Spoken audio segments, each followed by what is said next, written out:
These policies are suicide if you think that the leaders are tied in any way whatsoever to the lives of their people. But if you understand their position correctly, then you'll know that it's not suicide, it's euthanasia. Like I say, if you look at the world the way that they do, in terms of zones of resources, zones of opportunities. Here together because we are here to talk about the future of our peoples and what is to come.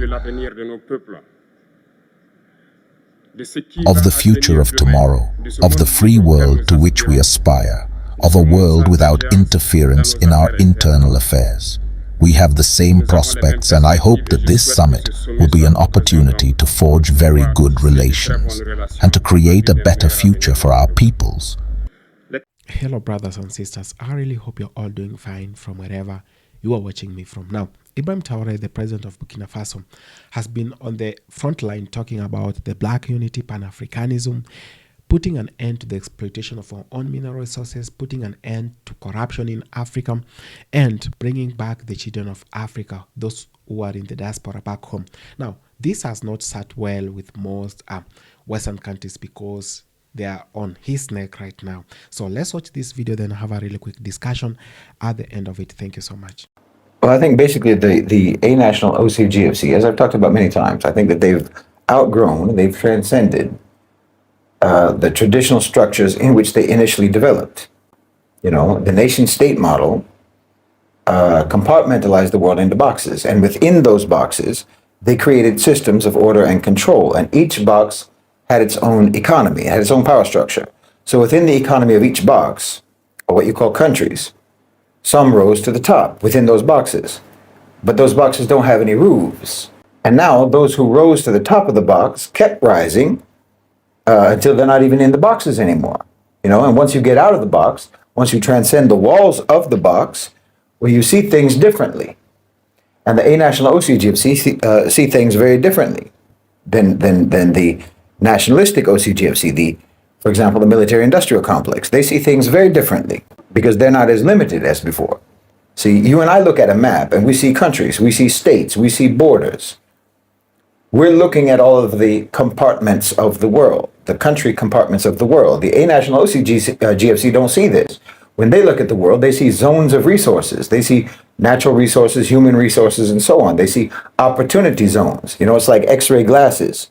They see through the borders, and they see through the states and through the governments and what have you, just like looking through walls, you know, looking through the skin and the muscles and seeing the skeleton, seeing the bones. That's what they see. Their vision is on a different light spectrum, you know. It blocks out history, ideology, culture, patriotism, nationalism, religion, and what have you. They don't see any of that. So like when you and I look at a map, we might see that there's 3 or 4 different countries in the region, for example. But the A National OCGFC, they just see one corridor of extractable resources. That's all they see. You know, when they see Congo, they don't see Congo, they see cobalt, for example. You have to understand how they see things so that you can understand and so that you can predict their behavior. You're used to the old system of decision makers being part of and being internal to nation-state power structures. So you think that they make policies based on national interests. But those days are over in the West. There's a power structure now that has outgrown nation-state systems in the West. The leaders in America, the leaders in Europe, don't care about America. They don't care about Europe. If you don't understand that, then their policies won't make any sense to you.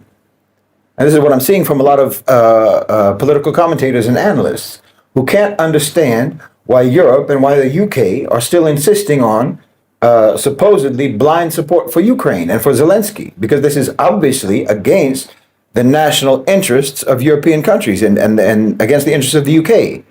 So they assume that European leaders care about that. They think that they're supposed to care about that because traditionally they did.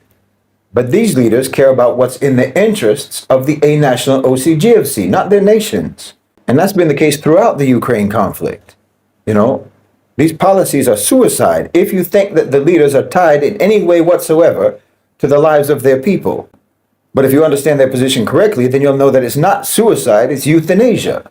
Like I say, if you look at the world the way that they do, in terms of zones of resources, zones of opportunities, and of course there's going to be a layer of that map that will include or will incorporate data about demographics, demographic robustness or depletion. predictable societal factors that either contribute to or detract from stability and feasible prosperity and so on. So if you look at Europe on a map like that, well, it'll be incredibly sparse. There's just not much there. The truth is there never has been much there, which is exactly why they had to go all around the world and rob and loot and pillage, because they don't have much on their own. But now they're not even able to rob and loot and pillage all around the world. I mean, if we're, say, like 50 years in the future, 2075, looking back at the history of Europe, the likely future of Europe looked at retrospectively, is going to be quite grim.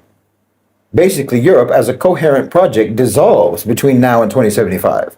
I mean, by 2075, there will be no coherent European project at all. It will collapse through erosion and strife between now and 2075. Institutions of one sort or another will persist, borders will remain, flags will still fly, but the unifying pulse will flatline in the next couple of decades. The population in Europe is going to see a steady decline. It won't be catastrophic, but it is irreversible. Some of the nations of Europe will experiment with different remedies, with, incentives and automation, robotics, immigration, but they can't alter the trajectory in time. So fragmentation is going to intensify, regionalism, secessionism, ideological polarization. These are going to be the defining internal dynamics of Europe. Europe is going to remain only subsistently productive, meaning they will eke out a subsistence. It's not going to be entirely destitute by 2075, but it will cease to lead, and its people will only survive on the basis of debt and welfare, because the gravitational centers of innovation and the gravitational centers of capital are going to move to the south and to the east. Europe will adapt, but that's just another word for deteriorate. I mean, just over the next few years, relations with the United States are going to become more subordinate and more transactional.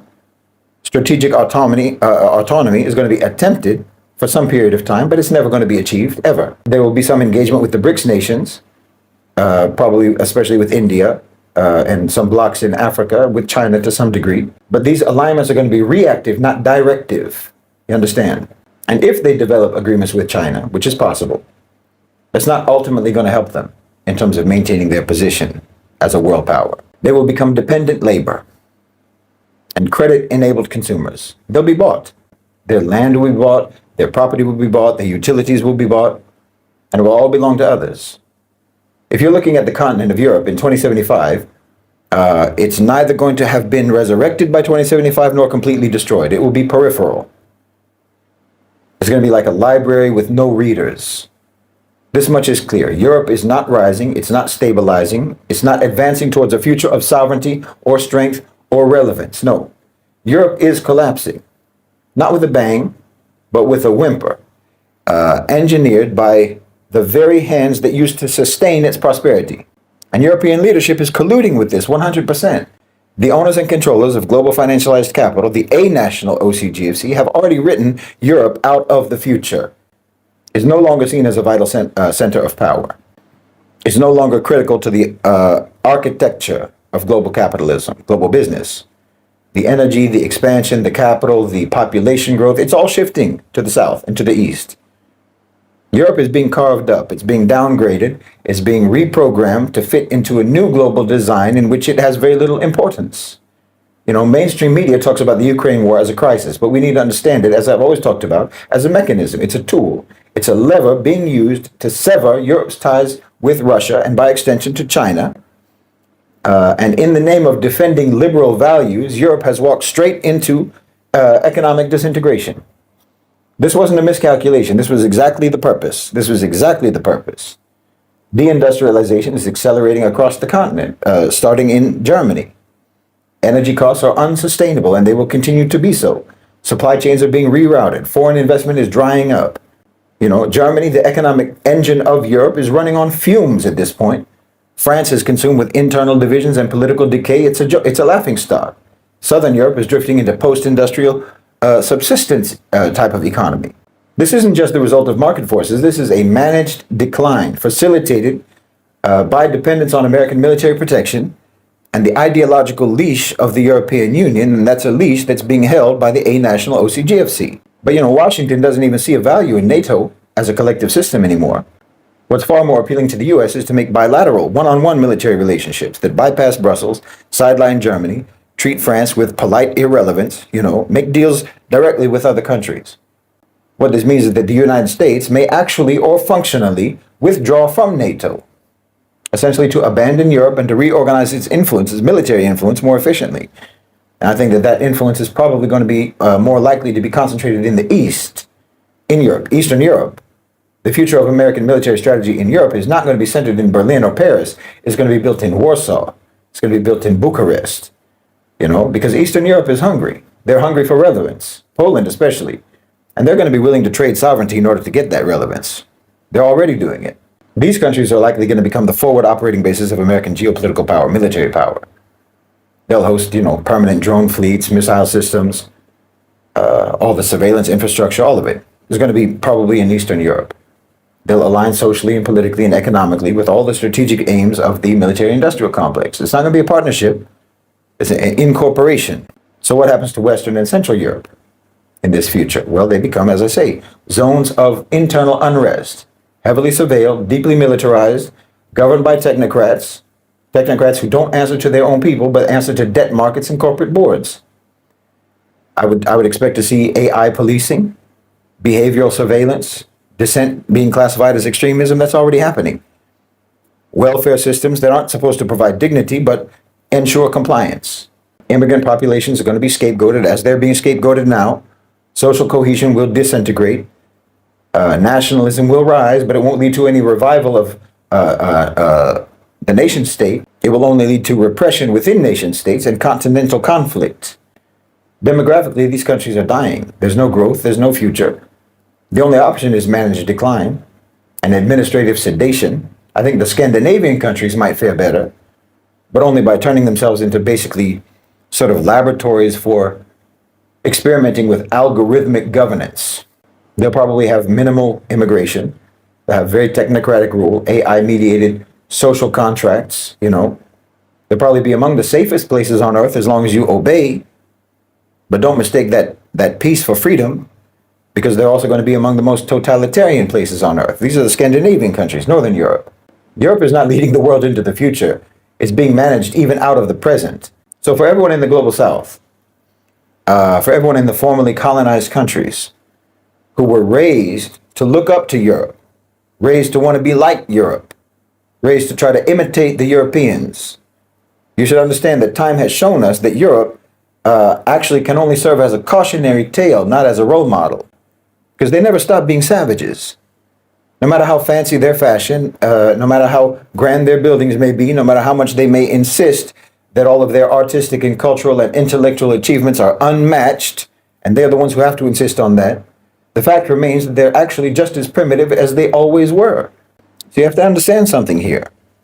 Savage behavior, and we can all agree, I think, that Europe's behavior has been nothing but savage, from pre-Enlightenment to post-Enlightenment. In fact, their so-called Enlightenment only made them more brutal. It only made them more oppressive. It only made them more criminal.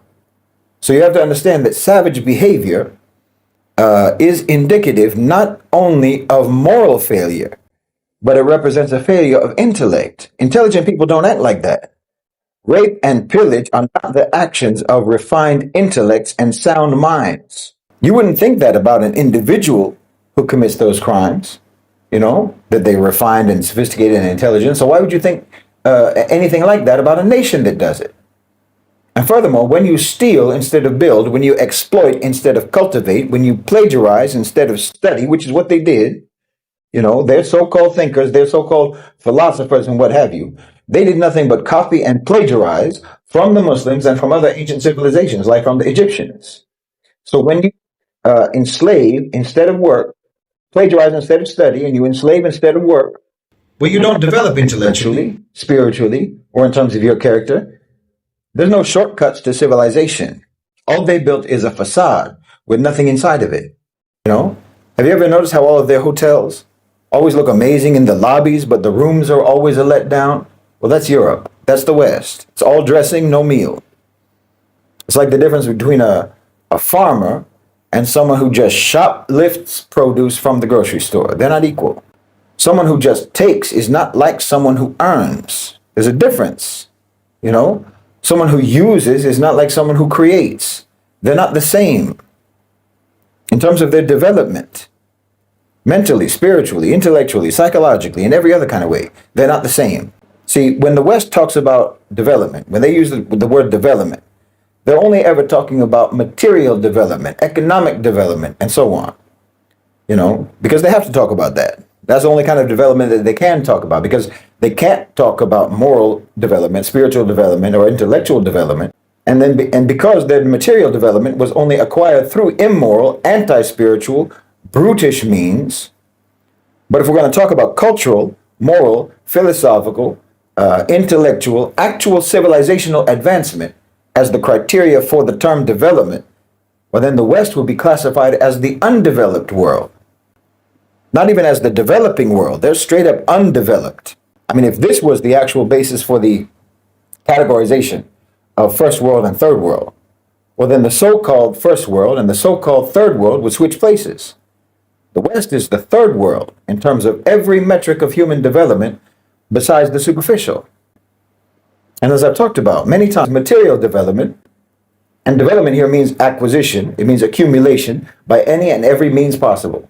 Okay, this is what you admire and reward in your society. And so, of course, people rise in your society who are like that, who act like that, who behave like that.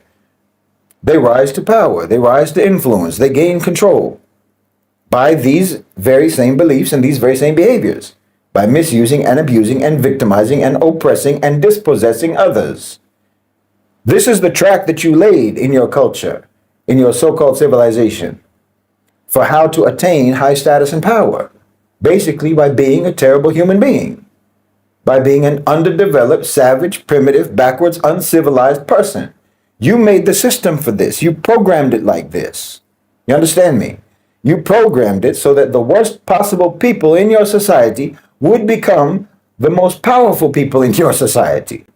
And somehow you thought that once they attain power, somehow their predatory nature, which you've never done anything all along but reward, you thought it would change. You thought somehow that they would not inevitably prey on you. And why are you so foolish and so naive and so delusional about that? Because you are not developed. And we're all looking from afar, you know, watching from afar, seeing the inevitable play out. And there's nothing to us that's more astonishing than your shock, than your surprise and your disappointment. As if you really thought that there was any conceivable reason why the West would ever turn out differently.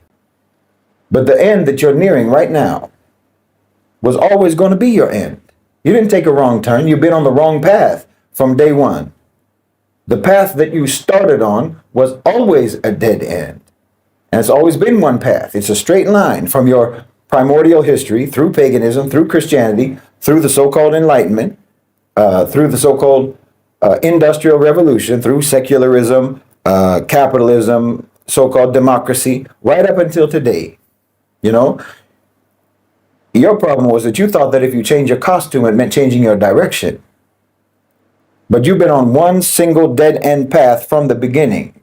And now you're getting closer and closer to the end of that path. Now you've got Trump, like in those old cartoons, painting on the wall in front of you. Painting, make it look like there's a path that goes on and on and on into the horizon. That's his job. To lead you straight into the wall while making you think that it's the path forward. But there is no path forward. Not for Europe, not for America. You're not headed for a date with destiny. You're headed for a collision with the end. I am going to apologize to the elders whom I may offend in my future remarks. Because of Africanity, because of the rights of one of them, I have to apologize. Comrade, I have a few questions from my generation. Not a single question that is being asked. We don't have an answer, and it turns out that here we can wash our linseed because we feel like a family. It feels like a family in the sense that Russia is also a family for Africa. It is a family because we have the same history. Russia made enormous sacrifices to liberate the world from Nazism during the Second World War. The people of Africa, our grandfathers, were also forcibly deported to help Europe get rid of Nazism. We share the same history in the sense that we are the forgotten peoples of the world, whether in the history books, in documentaries or in film, insofar as we sweep away the preponderant role played by Russia and Africa in this fight against Nazism. We are here together because we are here to talk about the future of our peoples and what is to come. Of the future of tomorrow, of the free world to which we aspire, of a world without interference in our internal affairs. We have the same prospects, and I hope that this summit will be an opportunity to forge very good relations and to create a better future for our peoples.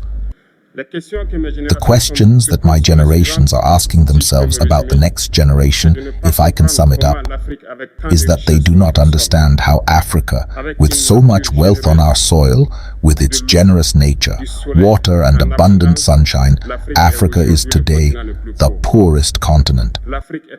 Africa is a starving continent, and how is it that our heads of state are traveling through the world of a man? These are questions that we are asking ourselves and that we have not yet had answers.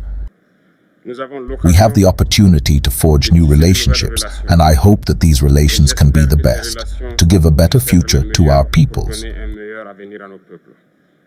My generation also instructs me to say that because of poverty, they are forced to cross the ocean in order to try to reach Europe. They die in the ocean.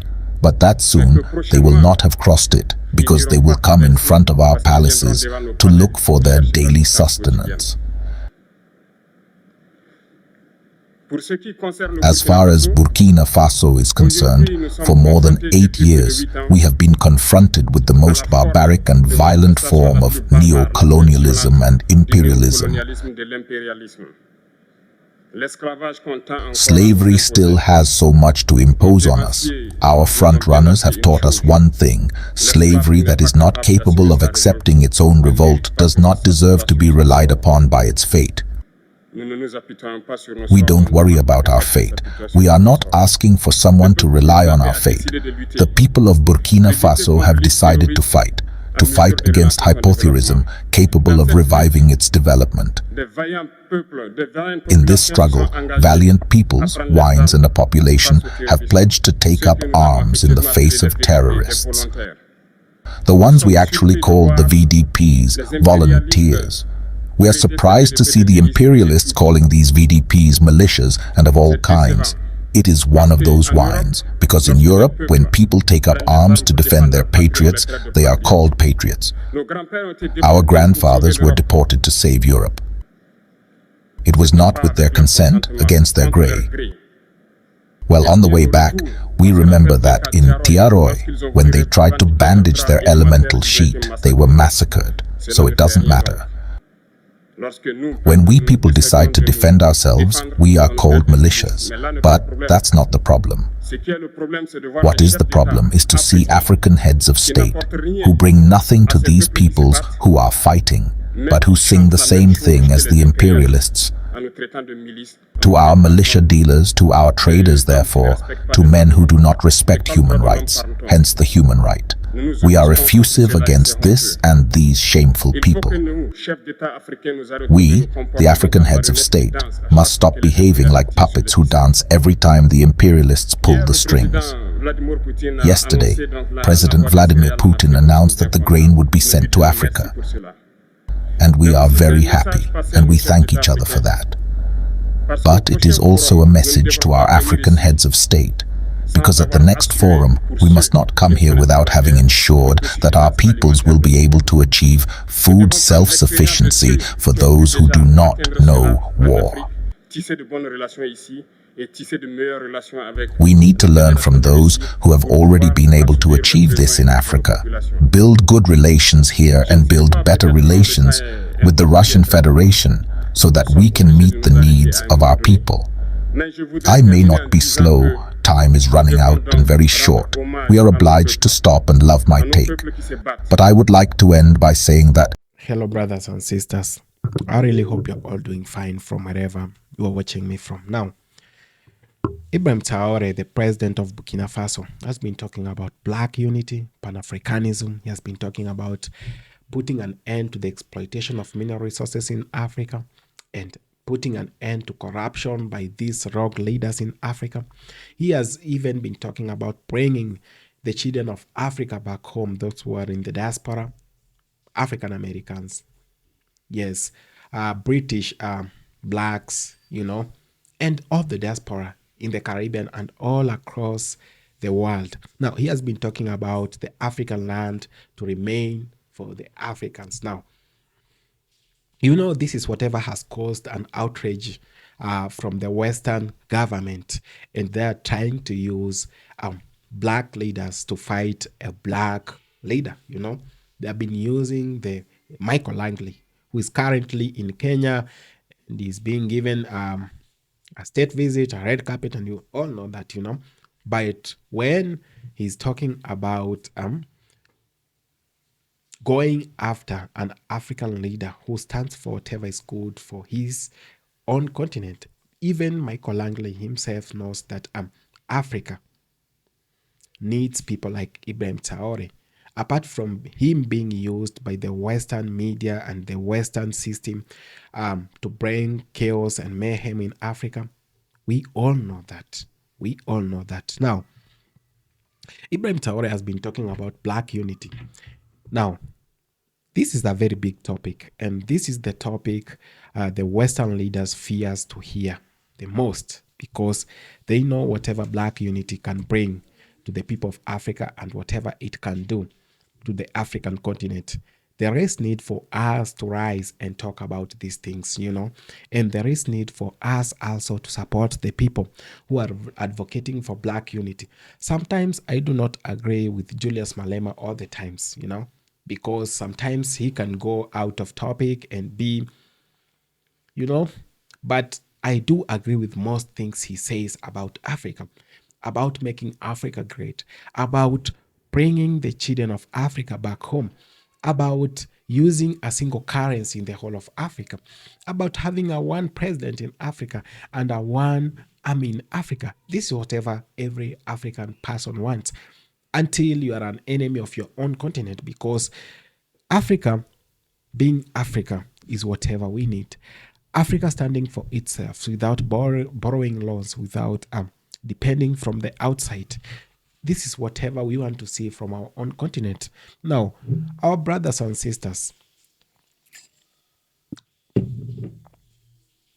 and our great grandparents died in the struggle to make Africa free, and to get independence.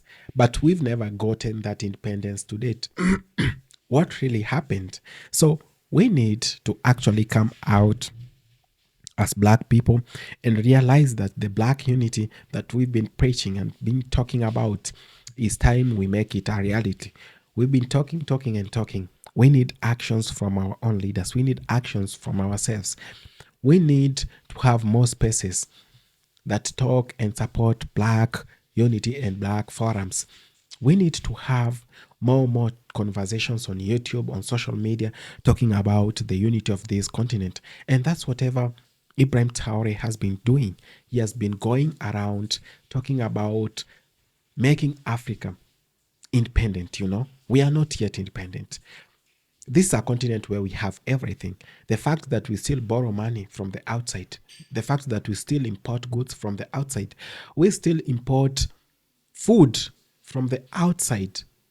It's very crazy, because the weather in Africa was meant for agriculture. The weather in Africa, God enabled it to make it perfect for us, never to never to depend on someone else. It was meant for Africa to be independent. But what happened? We've had so many rogue puppet leaders in Africa, and those who have stalled projects in Africa, those who claim that we must be a friend of the United States to have development, those who claim that we must visit China to have a progress in Africa, those who claim that we cannot do anything without France and the World Bank. I'm here to tell you, it has been experimented here in Africa. Tanzanian president, the late John Magufuli, did it without borrowing anything from the outside, without importing food from the outside, but the country was doing well. Now, Ibrahim Traore is trying to prove that we can still manage with whatever we have. The mineral resources, the gold that our countries have, can be exchanged to get whatever we want, instead of someone coming to our countries, exploiting our gold, exploiting our mineral resources, then we have to bow down to them so that they can loan us whatever is ours, Very crazy. And there is need for us to talk about Pan-Africanism. Now, for those who do not understand the concept of Pan-Africanism, is putting Africa first and the blackness with it first, The act of loving Africa and working out to make sure that everything in Africa works. That's whatever is called Pan-Africanism, is putting your differences aside, joining hands with the brothers and sisters to unite the continent of Africa. Now, Pan-Africanism was started back then in 1960s and 1970s. It was meant to bring the continent of Africa together with its leaders, And the leaders, by then, the Kwame Nkrumahs, the Julius Nyerere, and all those leaders across Africa had this intention of uniting Africa and bringing change after getting independence. Years later, we do not have independence. And sometimes I usually have a problem with those who inherited our countries, the leadership from the colonial powers. These are the same people who actually did not even fight corruption, because if they could have initiated some very strict measures, some strict laws in Africa to curb corruption and to end neocolonialism in Africa, Africa could be better right now. A lot need to be done. A lot was skipped and a lot was not done. And there is need for us to put an end to the exploitation of mineral resources in Africa. That's whatever the Pan-Africanists have been saying in Africa years after years, that we need to put an end to this. And how do we do that? It's first by getting control of our own states and getting them from the hands of these puppets. And how do we do that? Now, we've seen that through the ballot, it has been quite challenging, because via the ballot, this is when the Western systems come and implant their own puppets, and they call the whole thing democracy. And a democratic way to give you poverty is by elections. Let me just break this down to you. Elections are very expensive in Africa and in the world, and you can spend millions of dollars just to be elected and be paid around 20,000 or 30,000 dollars per month. How is that even possible? How do you spend around let me say $200 million? No, not 200. Yes, $200 million. It is crazy. People campaign in Africa. They give out money in Africa, just to be presidents. Why do you think that is possible? And who funds them? The Western countries funds them. They fund their campaigns. They fund these people. They give them the convoys they walk around with, and they give them these security details and all these other things. Even the sitting presidents, the incumbent presidents, are aware of this because they were once in that position. They were put there. And so even the successor has to be put there by the Western countries, And this has continued in Africa for a very long time. Now, when someone does this, they come to steal and destroy your country. They come to sell everything to the Western countries because they have been sponsored by the same Western countries. You can't use $200 million to campaign just to be a president. After all, you will have pocketed $5 million as salary in a span of 5 years. It is not even making sense in the first place, Not even 500. It is around $1 million, that you pocket after 5 years in most countries. Now, if that is the case, there is no one who can accept to be a president, But we have presidents who spend a lot to be presidents. And exploitation of our own mineral resources will never stop as much as they are being sponsored by these Western countries. There is also need for us to put an end to the corruption that is happening in Africa. I'm very pleased by some of the leaders in Africa, not most of them, just two or three. And I must congratulate whatever is being done in the AES that they even went ahead to reduce the salaries of the politicians. I know they are not happy because they enjoyed a lot of privileges. They enjoyed pocketing money without anyone asking them, money that was meant for development, money that was meant to build roads, to build hospitals, and to pay teachers and doctors. They pocket that money without someone asking for it. And even if you ask, what will you do? They have the system, they have the president on their side. This has been happening in Africa. And I'm very happy Burkina Faso and other countries, Mali and Niger, are trying to reduce corruption. They are trying to put strict measures that if you're found embezzling public funds, you'll be in for it. You go for life in jail. This is whatever we want. And this is how we can stop it. But it can never be stopped by using the ballot. The ballot is the easiest way to corruption and the easiest way to make your country's power land in poverty. Yes. We must bring the children of Africa back home. Has been the message of Dr. Rikana Chiombore, the one who is working with Ibrahim Traore right now, and the message of Ibrahim Traore himself. He has been talking about bringing the children of Africa back home, those who can invest home, those who can bring their skills back in Africa. It's very important, and we need such mentalities with our leaders right now. We need leaders who will actually think the same way Ibrahim Traore is thinking.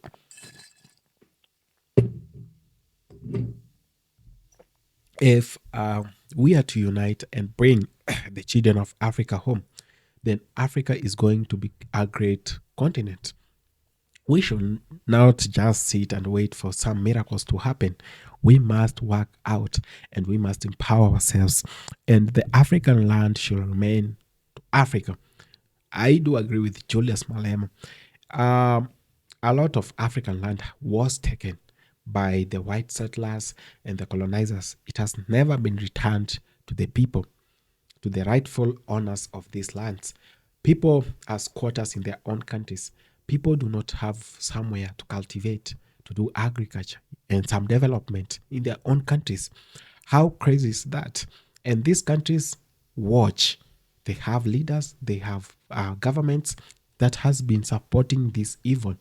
We must put an end to this. We must support Pan-Africanism. We must support Black unity. We must put an end to exploitation of our mineral resources. We must end corruption, and we must bring the children of Africa back where they belong. Those who are willing. Of course, you can't force someone, Thank you so much for having taken the time to watch this video. Brothers and sisters, I appreciate so much. It has been a pleasure, and it is your host, Eli from Africa. Always feel the pleasure of coming back to watch these great videos where we grow our unity and try to reduce the division amongst ourselves. Thank you so much, my Black community, and everyone who is watching this video, and everyone who believes the unity of us as a human race is very important. Thank you so much.